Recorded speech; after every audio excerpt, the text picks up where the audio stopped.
Great. So thanks everybody for joining us today. It's been a couple months since we met. I don't think we met in December with the holiday break and everything. But we appreciate all of the work you're doing on the statewide adult re-engagement work, partnering with the Institute for Higher Education Policy and the Degrees When Due project specifically. We're going to give you some updates as to where we are and tools that are available to you to help really restart this and get this going again. I know there was a big break due to COVID, but we really want to provide some assistance to all of you to help get this project moving again. Ultimately with the goal that we can share the learnings that all of you have from incorporating this project and utilizing the tools that and resources that IHEP has made available to all of us, and share with all of the community colleges and really create some policy recommendations, some best practices recommendations, things of that nature.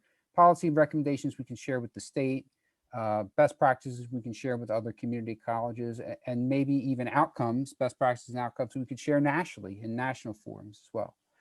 So before we get into the meat and potatoes of it, the president of the council, Aaron Fichtner, has joined us, and I'd like to turn it over to Aaron.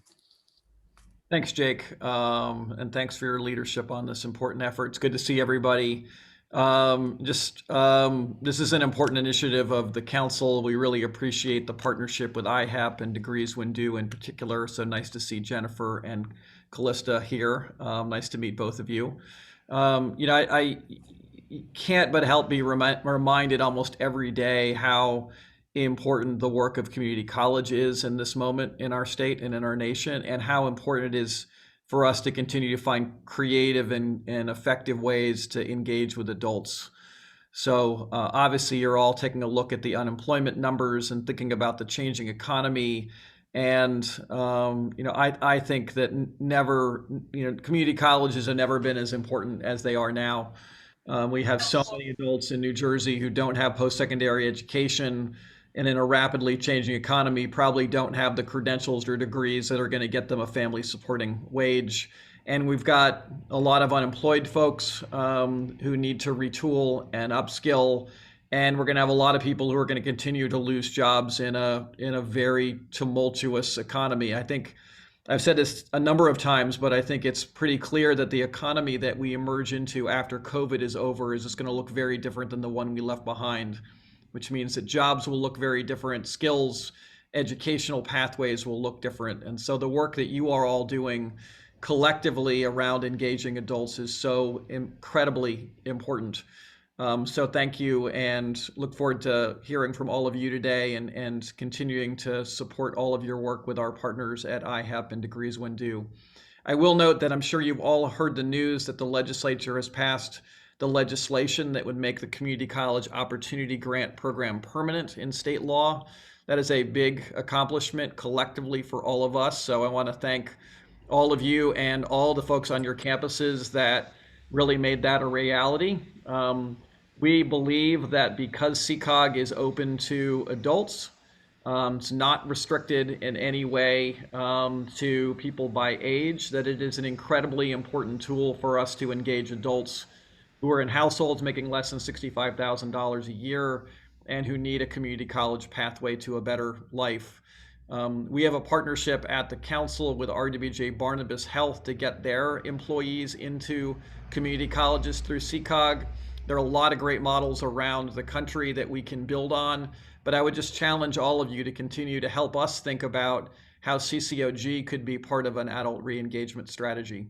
So the challenges we face are great as a state, but you are all, and we are all, I think, collectively up to meeting this moment and this challenge, and to really helping thousands, tens of thousands, hundreds of thousands of New Jerseyans build better lives for themselves. So thank you all. Thank you, Jake, and look forward to today's session. Aaron, thank you very much. I appreciate it. So we've prepared a poll for everybody that's going to lead into the updates that Callista and Jennifer cover.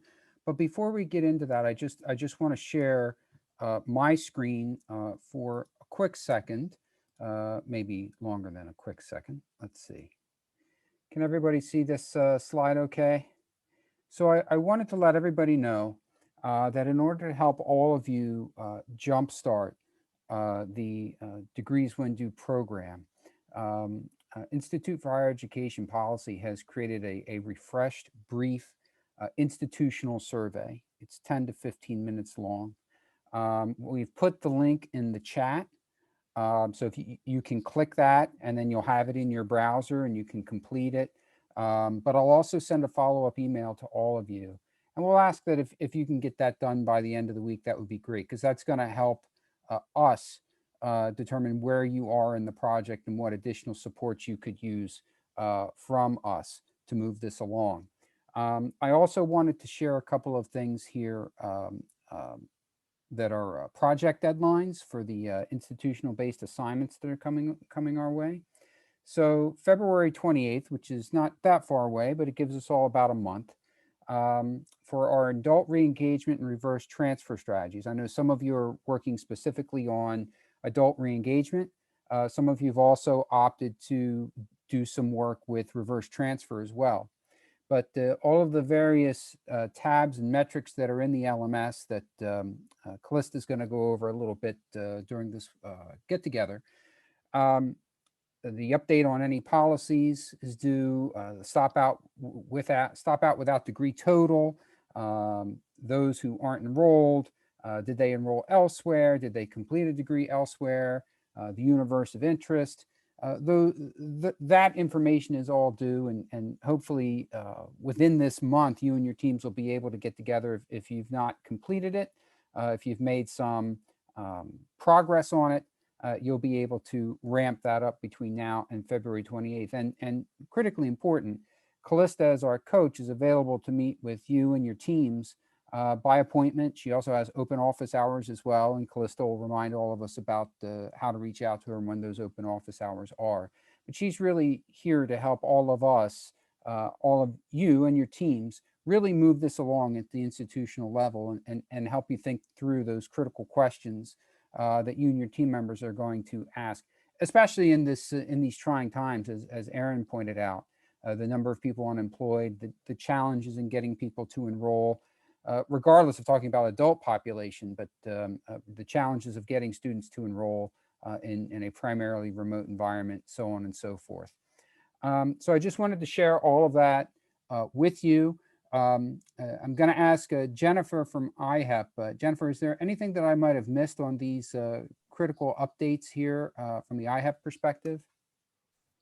You pretty much hit on everything. I think I did put a link in the chat. Hopefully you all are able to access that. A PDF should show up with announcements, and at the very top there are links to the updated survey that is on the screen here. One is for 2-year institutions and the other is for 4-year institutions. It should take roughly 10 to 15 minutes to just complete that. And if you are a cohort 2 institution that did not complete your baseline survey a year ago, the research team is going to take this updated survey and you will no longer have to complete that initial one. So this can be a replacement for that. And then also in that document, I will point out that the research team is having a webinar. It's in the second paragraph on February the 3rd. So if you have any questions about what's due on the 28th, please join that, send it to your IR folks. That's an opportunity to ask any questions you may have. So, thank you. Jennifer, thank you. And at this point, are there any questions, folks, before we transition to the next part of our convening here? Okay. Callista, ready?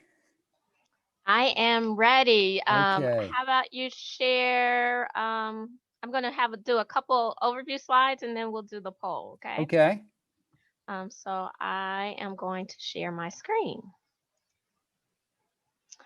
Okay. So again, it's great to see everybody. Glad to have you involved. I'm Callista, your Degrees When Due coach. I'm really here to help, and we know that this is crunch time. And so I just want to reinforce that I'm accessible to you, and reach out to me either through the coaching office hours or an email or a call to support your team, and I'll share more of that momentarily. One thing we talked about as Degrees When Due coaches that I wanted to share with you. We know many institutions are feeling the strain right now. You're busy, not capacity is not just overflowing. And how do you make adjustments to kind of meet the need to really get ramped up? And so I thought it'd be helpful to just put some ideas out there. So one thing that institutions have been doing is thinking about using work study students to help find contact information and make an initial engagement to students on the adult re-engagement list. So if you're like, hey, we have a great list, but we don't have time to reach out, maybe that is an option for you.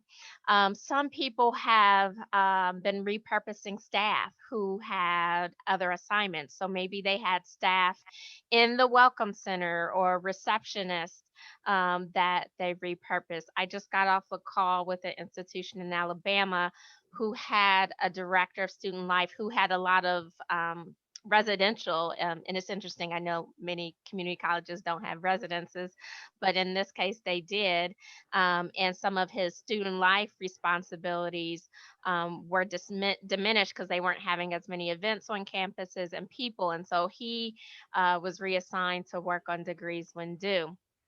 Some other ideas are, how do we build this into learning experiences for students? So if you're trying to reach out to more adults, can a communications class help you develop a social media campaign or some other tools to support you? In some cases, people have been collaborating in regions. So, counties that are nearby say, okay, well, maybe we can share a navigator who can be a point of contact to help direct students through the process. And then in some cases, people have been using advisors, whether it's, hey, we have people who are part of Perkins programs, like the career technical programs, where they've been using advisors and other kind of faculty advisor structures to say, well, maybe we can give them a short list of students from the universe of interest who are close to a degree and could re-enroll, and maybe they could help reach out to this former student who was in their area or their major. So I think those are just some interesting opportunities that I wanted to share, and I'll make sure to share these slides with you. And we also know a lot of you have a current team that's working, and you want to make sure that they stay engaged. So just a nice friendly reminder, communicate with your team members often, making sure that they know what's going on, and just reinforcing the return on investment for returning students. I know at this point, a lot of times there's a lot of intention in getting new students, but just talk about getting returning students. And it varies from college to college, depending on your policy, depending on your list of students, what that first batch is going to look like.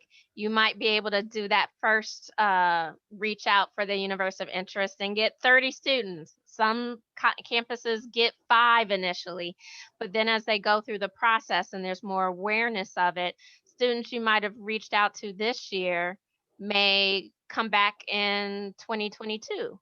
And so just building not only a system for today and the opportunity today, but knowing that we're building a long-term system that will bring students back.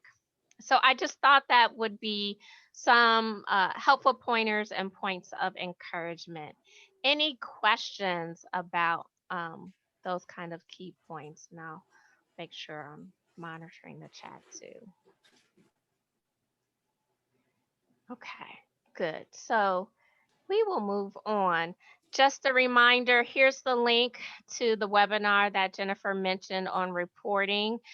So those of you in institutional research, this is ideal for you, as well as campus leads. So again, it's recorded if you aren't able to join live, but if you're able to join live, you can ask questions particular to where you are and what your needs are to make sure those get addressed. Okay, so the next part of the conversation, I want to be able to support you where you are and meet you at your needs. So I am going to have Jake launch the poll with our initial questions. So if you could complete the poll on your screen for where you are um, in terms of have you visited the identifying students learning management block? That's the second block in the module. Has your campus produced your universe of interest? That's the list of your students that you want to reach out to who might be potential completers or those who might re-enroll. And can you automate a degree audit? So understanding where the institutions are would be helpful. So if you could fill that out, and then based on that, that'll help me calibrate some things to highlight for you as resources. So we'll give people a minute here. And while you are doing that, I am going to log into the LMS, and then I'll highlight some things for people.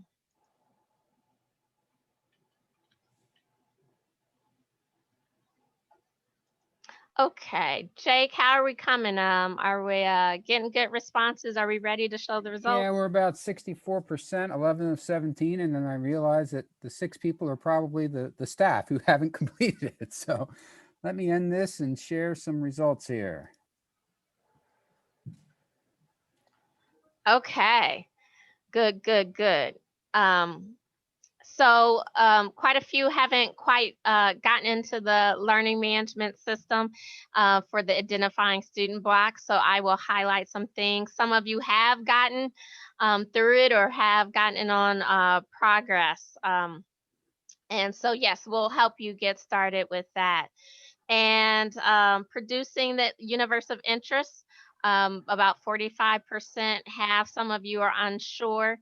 So again, we know that the state provided some initial lists. Some of you had challenges with that list, and we can figure out, is it best to help you work with the state to get what you need, or if there's some ways that you feel more comfortable using the data you have to get that universe of interest.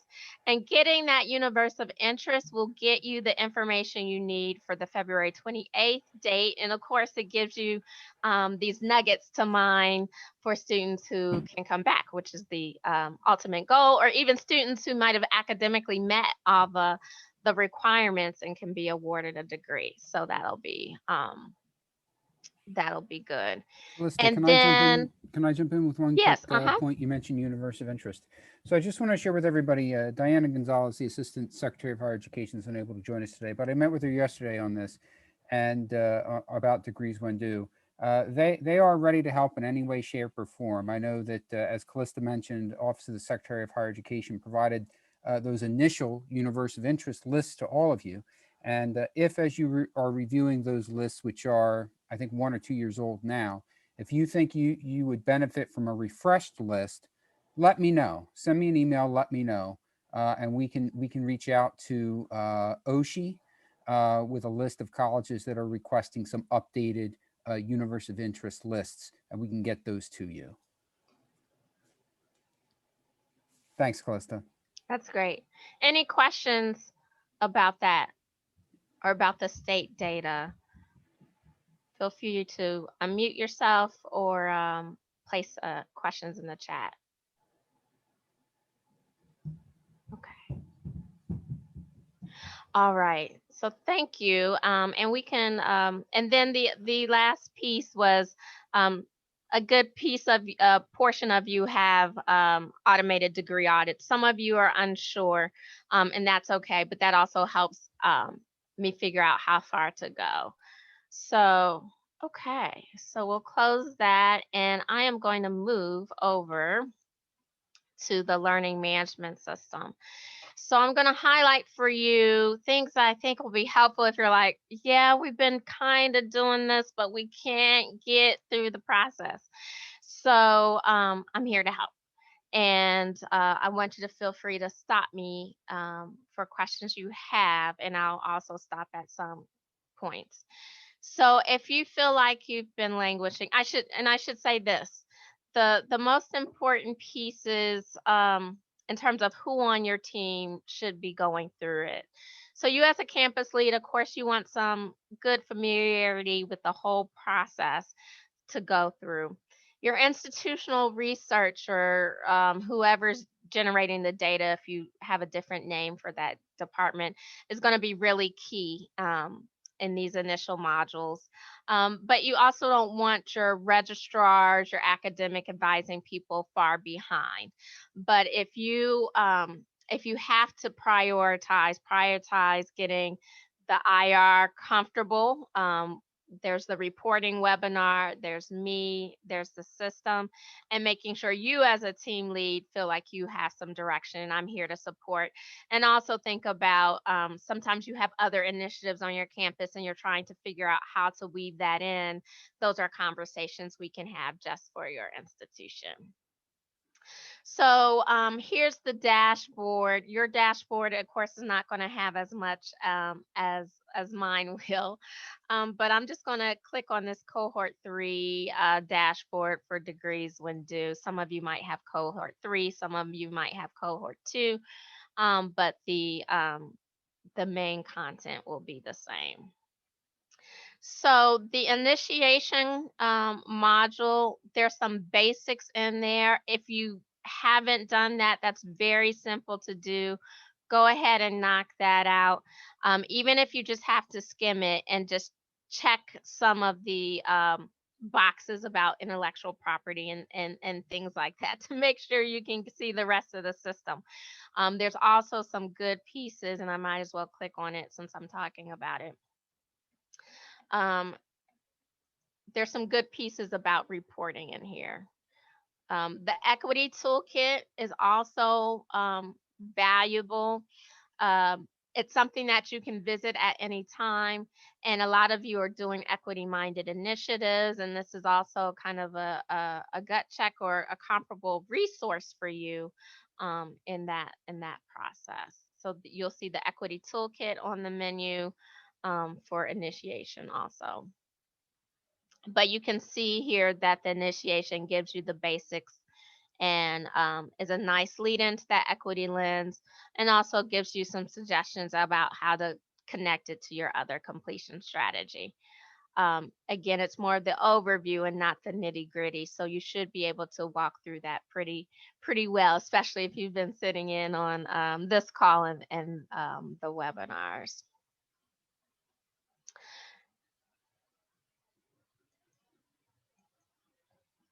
So I'm going to go back to the home menu and talk about going back one more step.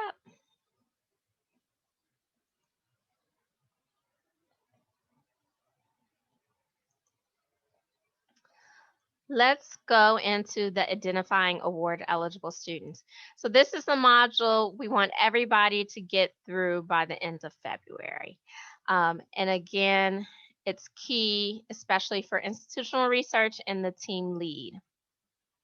Some of it we also, when we did that, and I guess this would have been February, right? Probably before the pandemics really hit. We talked about some project policies that would be helpful, which were used to generate some of the New Jersey statewide data.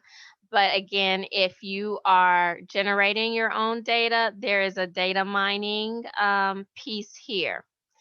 But let's go back up to project policies just to remind you what's here. There is some promising practices reference guide that you can click on. And if you are going to generate your own list and you can't remember what went into the New Jersey statewide production, this is just some of the basics about what's going to guide our institution. Are we going to say 45 credits or more? How are we going to treat residency requirements towards the degree? Can we waive transcript request fees if we want somebody's transcript in order to see if they got that credit somewhere else? Do we want to end graduation petition fees? A lot of times that has been a big barrier for why people haven't gotten degrees in the past. Is there a way we can do that? I think one of our conversations, people were talking about their debt forgiveness strategies. And so this is also a piece where you can say, oh, yes, this is where we want to talk about that. So if they have a parking fine for $50 or under, are we willing to let that go in order to move on? Or are we and receive a degree, and is that an acceptable threshold? So this gives you some quick reference things about here's how we should here's how we can think about things differently as we go through the process. So I think that's one of the key things. These are conversations you may already be having. So this will just be an added asset. Any questions about that? There's some pieces in here about data sharing, and you know what? I want to make sure I'm in the right module. Okay. I wanted to make sure I was in the module for adult re-engagement. So there's some things in here about data sharing. This may not be as much of an issue because we've already had some of the New Jersey state data, or you're dealing with issue internal, generating the list internally, and we've already established some privacy practices. So this might be something you can quickly scan the institutional researcher and the campus team lead. Other people on your team may not even have to really visit this in depth, and they can skip over, and they should be able to skip over that module. Data mining, this is again mostly for the institutional research if you want to generate your universe of interest again, or you want to refine what the state has given you. And so this gives you some of the practical points, and let me know if I'm scrolling too fast where I'm making you dizzy. And it'll walk you through how it also relates to the reporting that's due at the end of February. And there have been some updates to this to connect to the spring 2020 dropouts for those of you who ran any new data or want to run new data, to make sure you get those who we lost from the system in the spring. When historically we said, oh, if they've dropped out, 3 semesters or more, we wanted to give a little wiggle room because we knew a lot of students were getting lost in the spring. So there's directions there. It's about how to help with that. There's also some direction about connecting to the National Student Clearinghouse because we want to make sure that we're not capturing students who already achieved a degree somewhere else. And so there's some steps here for this. And again, this will get you to your universe of interest that you want to work with and reach out to and do an initial degree audit. And so this is why I was asking about the automated degree audit. This is where you want to just start with a simple automated degree audit. Some of the more manual pieces may happen later in the process. Or depending on your capacity, you can augment that. So a lot of times you might have a batch of students, okay, you decide, you run the audit, hey, they met all the academic requirements. The only reason they don't have a degree is because they have a financial hold or there's some other issue or they didn't petition. You can start with that list and hit the ground running. And so that's one of the benefits of doing that automated degree audit. You take all the people who've met the academic requirements and you can start with them and run. And when in the system, we call those eligible awardees. So they're already academically eligible. There might be some other barriers. So there's eligible, there's potential completers. These are people who are short a few credit hours. There could be some rare cases of neither, where maybe someone had a severe discipline issue, and so they're not eligible to re-enroll and get a degree. But that's where that neither might come into place, and hopefully that will be relatively rare. So again, this is helpful for the registrar or whoever is doing transcript evaluation on that registration team. Depending on how your degree audits are managed and automated, someone from IT may be involved in running scripts or helping prepare scripts. Sometimes your internal registrar's office has the capacity to deal with that without any IT help. And this will give you some sense of, okay, based on your capacity, how much you want a degree audit and how much you want automated, and how much initial variations you want to have, including doing an initial audit for your general arts or your liberal arts or your general science degrees, or if you have the ability and the capacity to say, well, first let's run by major. So first let's take the nurses, or let's take the advanced manufacturing degree paths and do audits that way. A lot of times that is preferable to get something aligned specifically to their major, but a lot of times they dropped out, and a degree of any type is really going to advance them, particularly for managerial opportunities or supervisor opportunities. This is also something to consider if you have some robust employer engagement that you're doing, and so doing some data or doing some runs based on particular degrees may also be information that helps you with your specific workforce initiatives, but also acknowledging that capacity might be an issue. Just starting with, okay, if they have a degree in hand that is related to general arts or general science, that's still better than nothing. And so this gives you some thought behind how you want to treat that at your institution, based on student needs, time, capacity, technology available to you. Any questions or comments so far?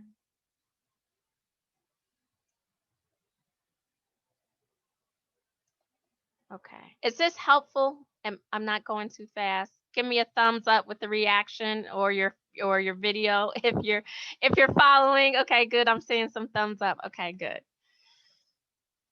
And then of course there's more information about the degree audit and procedures, including do you want to be an opt-out or opt-in institution?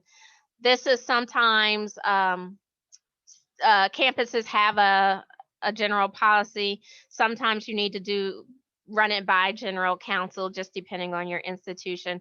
But if someone is eligible for degree, they've made all the awards, you're going to forgive that $20 parking fee. Can you just send them a letter and say, hey, you've received a degree, and if you don't want this degree, let us know, but otherwise we're going to award it? Or do you want, and that's the opt out, or do you want them to opt in and say, hey, this is here for you, but I need you to confirm that this is what you want, and they have to opt in. So it gives you some guidance or some questions to consider for that. I don't want to overstate, it's not necessarily legal guidance, but it just gives you some pointers for how that might be helpful. So this is really the key pieces. And if you get this far by the end of February, you'll have what you need for your reporting. You'll start seeing the light at the end of the tunnel in terms of students who might benefit from the program. And you'll also start seeing some initial signs of what's been barriers in institutions. So you'll start seeing, oh, okay, well, yeah, it's these parking fees that are an issue. Or you'll start seeing, okay, well, it's this certain course that people aren't completing, or it's the nursing majors who are getting discouraged. You'll start seeing some patterns that will also be helpful for you going forward. So if you get there by the end of February, I think you'll feel like you have some really good momentum. Um, any other questions or comments? List, I just have a comment. First, thank you for going over all of this for us. But secondly, I think perhaps in March, if we're all able to get to that milestone of completing all this portion by the end of February, perhaps in March, the meeting we have together, I think it would be very valuable for all of us to share. What were those barriers at our institution for this target population, and what were those barriers here? One, to see if there are any commonalities, but two, to make sure that we're not leaving any stone unturned in all of our efforts to reach out to students, particularly those who are very close to completing, the near completers, adult population. Absolutely. The last thing I want to highlight for you and is the additional support, like some of the webinars that are most helpful for this phase. So if you're getting through the process and you have some questions or you want to know what some others have done, one of the things that is here. You can see there's a webinar on re-enrolling adult students. So if you get that module and you want to see like what's coming next, I'm not ready to work through the next module, but I want to figure out like what people do to get people back in. That's a good webinar to watch. I don't know if you're like me now. I realize I can put my earphones on and have my phone on the kitchen cabinet and cook dinner and listen to webinars. So sometimes when you just want a hint of what's coming next, you can tap into some of the webinars and just listen along. And then, while the water's boiling, instead of watching the pot, just peek over and see if there's anything in the slides that you like. There's also some good pieces here about maximizing degree audits. And I'll point out there's one for reverse transfer that was done last January, but then there's one generally for March of 2019 that may also be helpful for you as you're thinking about doing the automated degree audits. And once you get through that first pass with the automation, getting there, might take your time with some that are close and start saying, okay, we got the communication out to everybody who's eligible, who met the academic requirements. We got the message out to everybody who has like 3 or 4 more classes, but maybe we want to do a deeper dive with someone who just has one class. Maybe you're doing some prior learning assessment initiative on your campus that you want to connect to. So those are some of the things you can think about. And as you go through the module, it will help you. And you can also call me. If you're like, hey, I'm tired of the buttons, I just need to talk to a human being a little bit, find a time, reach out to me and see if I can join you and your team. I will have office hours on Thursday, February 4th, from 9 to 10:30. And that will be open office hours. You can just log in. That information is on the slides. You can just log in. I know some of you have already done that. I've met with Bergen. I know some other people. I met with Hudson. I'm here to help. And I see there's a question. The February 3rd reporting webinar is at 3 Eastern time, Jennifer, with Jason Taylor from Reporting and Research. So those are the things coming up. The February 3rd, again, is research and reporting, 3 o'clock webinar. February 4th, anytime between 9 and 10:30 Eastern. You can hop on with me and answer questions. You can come and go as you please. I log on whether anybody's there or not. And if I'm already talking to someone, I'll acknowledge you, answer their question, and then come to you. Any other comments or questions you have?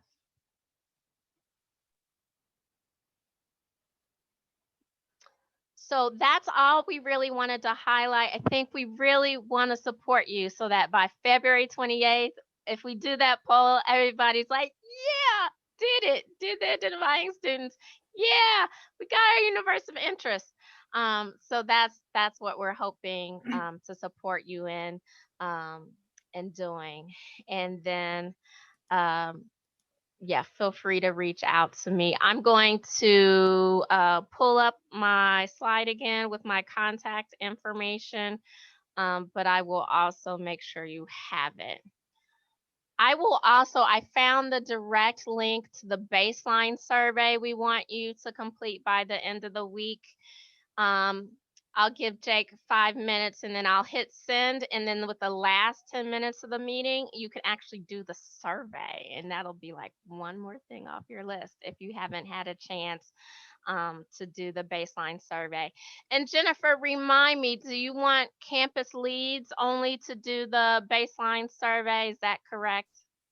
We just need one individual, and typically it's the campus lead. Okay. Great, thank you.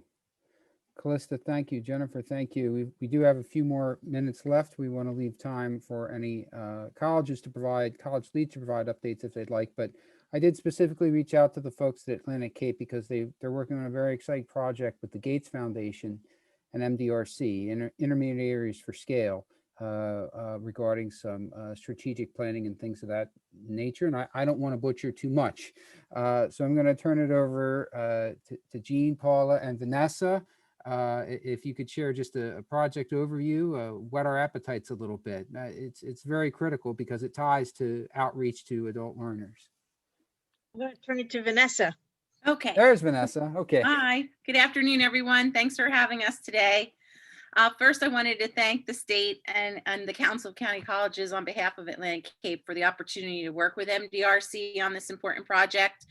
As I sit and listen to this important work that's happening through IHEP and thinking about and reflecting on the work that we are really like kind of knee deep in, neck deep in with MDRC, it overlaps to such a great extent. The MDRC project is driven by institutional transformation assessment with the goal of, like you, to improve our completion rates and focus on the equity agenda in terms of the achievement gaps for both socioeconomic as well as race and gender populations. And in doing so, we started in the fall semester. Of course, we had volunteered back right at the edge of COVID, and really luckily everything was delayed. So I was glad that it wasn't just sort of swept off the table. So we were invited back again in the fall to re-kick it off. So that we were grateful for.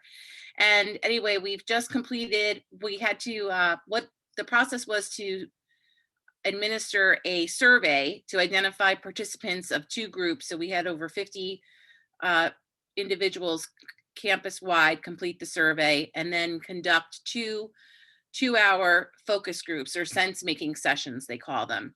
And what the purpose of the focus groups for the MDRC, the Institutional Transformation Project, of course, we graded and scaled everything. For those institutions that are also perhaps your Achieving the Dream institutions, this is sort of like their ICAT, the capacity building. It's the same sort of premise within the MDRC world.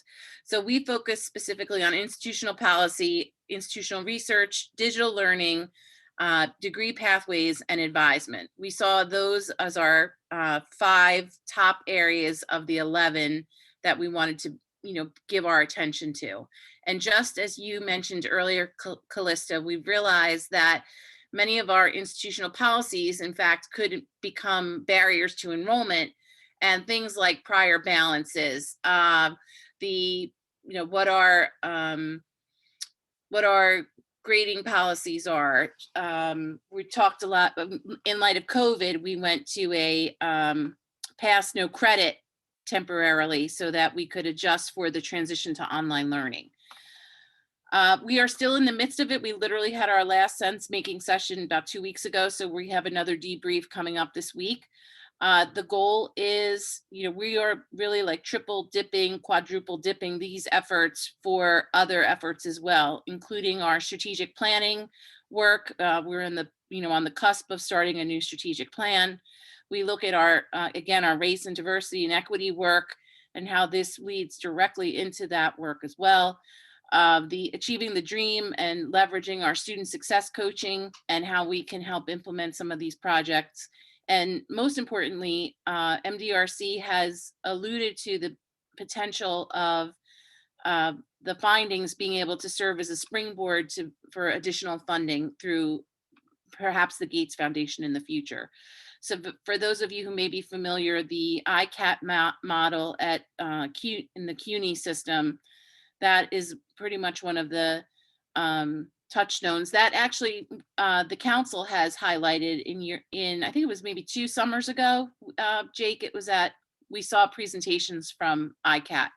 So we are really hopeful and excited about it. I will say that it's a tremendous amount of data, and for the end users, you strategically pick who you want to participate and which group you want them to be in. The survey itself and being exposed to the survey and the kinds of questions on the survey, it showed some of our findings so far is that we definitely need professional development in a number of different areas, including some data literacy in the way that we interpret enrollment reports. And even though there's this access to data and data is informed, that the different levels of understanding of the data and what it means and how we can operationalize that data, that was one of the findings that we've had so far. But in addition to that, we've talked about advising in pathways and integrating faculty and how we can go about doing that to have a collaborative effort, re-implementing, again, reinvigorating, continuing to work on our one-stop model that has come up time and time again in terms of cross-training and professional development.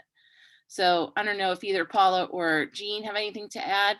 I'm the project lead on this project, so I'm hyper aware of everything going on there. So I don't know if there's something that I missed, so. No, Vanessa, they're very, very supportive of the work that we're doing, and it's quite evident. And you think about all the things that you're doing. I'm sure everybody's thinking the same thing. We do so much already. So it's kind of nice when you see it on paper to show all the good work you are doing. And when everybody comes together and says, no, we do that. No, we do that. But we never really articulate it in such a way that is meaningful to the rest of the institution, so everybody knows what the heck we're doing. So I think that was the one thing that came out for me. So anyway, thank you for having. And if I could just add one more piece too, now that we have what's it called, Carista, whatever the acronym is for the next round of, excuse me, Callista, not Callista, but the acronym for the CARES Act is Carista, I think. Yeah. I've heard that before. I did not know what she was talking about, but now I understand. But as we're sitting looking at the funding, it's kind of it's a luxury to have this kind of problem where you sit and think, okay, now how can we, maximize and leverage these additional resources to continue to make impacts in all of these different areas. So from a middle state standpoint, in terms of tying budgeting to planning and institutional effectiveness and evaluation, this is, I feel like this is like the golden age of that, because it's sort of all coming together where you have multiple different kinds of think tanks and efforts. I just named 3, IHAP, MDRC, and ATD, Lumina, I mean, keep going, CCRC, there are plenty of different organizations out there all working towards this same goal. So in addition to an alphabet soup, you have to be able to navigate them all and see how you can like triple dip and then throw the standards on top of it and the requirements of affiliation. So it's an exciting time in community college. Thank you. Vanessa, thank you. Any questions for Vanessa, Jean, or Paula as they're working on this project? I think one of the things that's rather exciting, for those of you who've done a little work in the fundraising world, you know, Gates has a list of 10 states that are considered, quote, Gates states that they fund.